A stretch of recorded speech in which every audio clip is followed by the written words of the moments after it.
To the opening statements that started today in Kenosha, Wisconsin for Kyle Rittenhouse and his murder trial. He is the Illinois teenager who traveled to Kenosha last summer during protests and riots over the police shooting of Jacob Blake.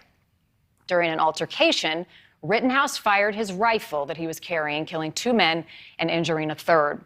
If convicted, the now 18-year-old could get life in prison. NewsNation correspondent Kelly Beeson is in Kenosha for us tonight with the very latest on where things stand. Kelly. Well, Marnie, tonight, of course, this case is centered around whether or not Kyle Rittenhouse acted in self-defense. As you mentioned, he now faces a mandatory life sentence if convicted of the most serious count against him, first-degree intentional homicide.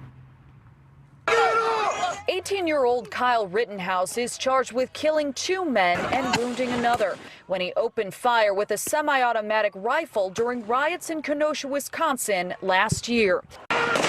On Tuesday, the prosecution sought to portray Rittenhouse as an aggressor and an outlier in resorting to deadly force, undercutting his claim of self-defense. Out of the hundreds of people that came to Kenosha during that week, the hundreds of people that were out on the streets that week, the evidence will show that the only person who killed anyone was the defendant. The protests began after a white police officer shot Jacob Blake during a domestic disturbance. Blake had been fighting with officers and had a knife. The officer was not charged.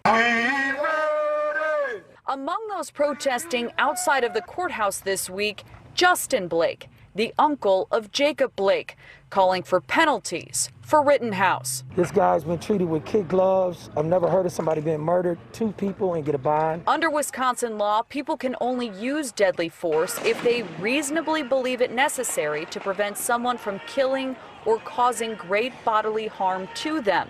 Defense lawyers in this case claim that's exactly what Kyle Rittenhouse was doing. What this case will come down to, it isn't a whodunit, when did it happen, or anything like that. It is, was Kyle Rittenhouse's actions privileged under the law of self-defense? Now, 12 jurors and 8 alternates have been chosen. The judge read the jurors their instructions, which includes not talking about this case and avoiding any media coverage of the trial. Kelly, thank you. Thanks for watching. Click the red subscribe button below so you can get more of NewsNation's fact-driven, unbiased coverage.